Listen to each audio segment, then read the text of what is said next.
Here's one piece of terminology you'll come across often if you're listening to audio engineers, YouTube demo guitar guys, or myself in my gain appreciation videos where we're talking about devices that amplify audio signals, and that term is unity gain.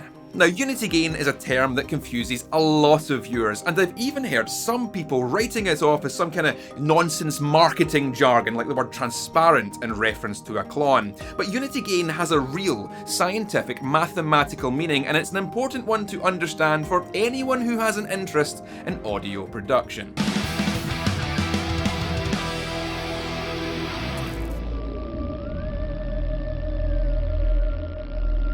Let's look at each word in isolation, starting with gain, which is itself very misunderstood by the average musician. Gain, in any context, means to have more of something now than you did before. If your company records significant financial gain in the first quarter, that means that they have more money now than they did at the start of the year.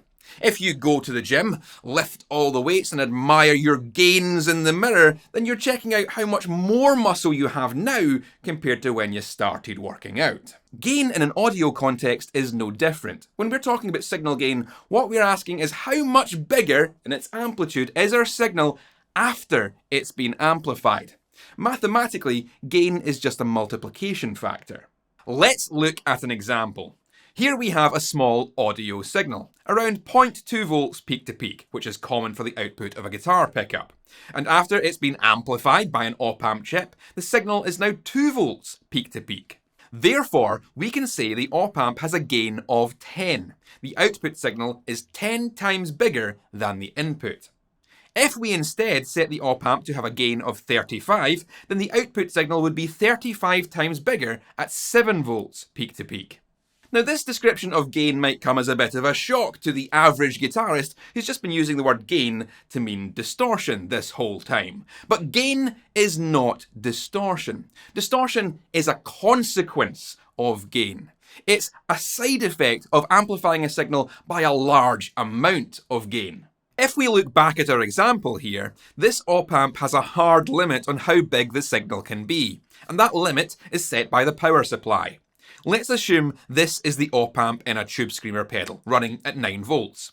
This op-amp physically can't amplify beyond 9 volts peak to peak, because that's all the power we have supplied it with. However, that physical limitation has nothing to do with signal gain.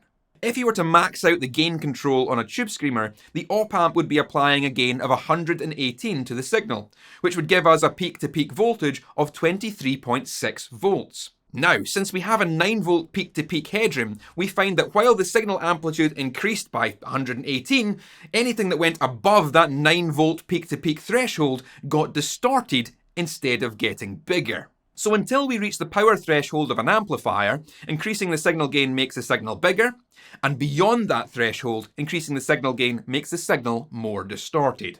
Hence why low gain is often used to mean a clean sound, while high gain is used synonymously with lots of distortion. Now let's look at the word unity.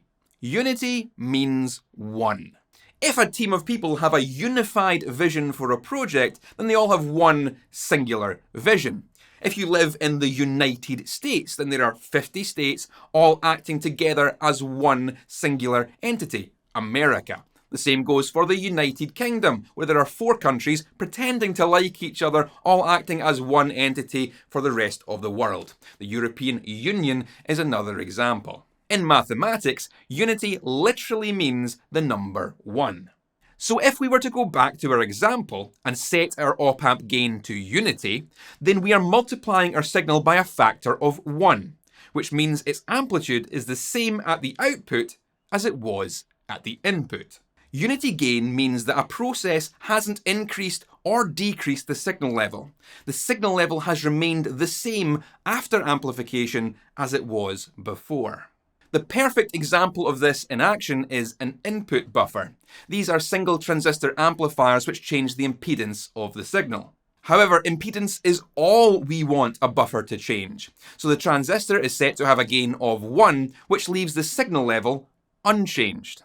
So if you ever hear me saying something like, the job of an input buffer is to change the signal impedance while retaining unity gain, now you know what that means. It means that the buffer does not change the signal level.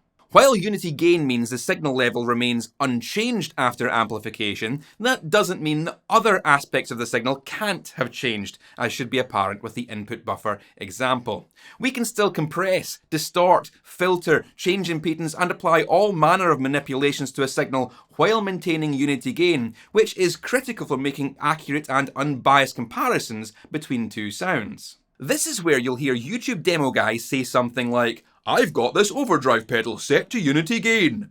What they mean by that is that the volume of their rig with the pedal bypassed is the same volume as when the pedal is engaged. They are not using the pedal to increase or decrease the signal level of what they are playing.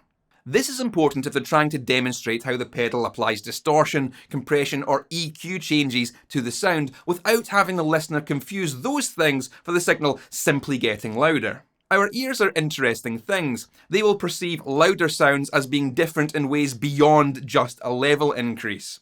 If you have two identical sounds and you play one of them back slightly louder, then people will tend to prefer the tonality of the louder sound.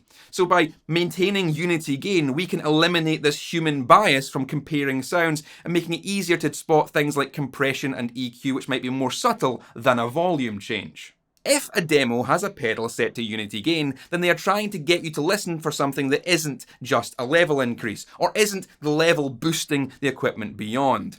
Unity gain in this context simply means that this device is not changing the signal level. In most real-world cases, however, guitarists are not going to be using their overdrive or compression pedals at unity gain, as increasing the level is part of the effect that we want from these devices. But unity gain is a useful measure in a demonstration where two sounds are being compared.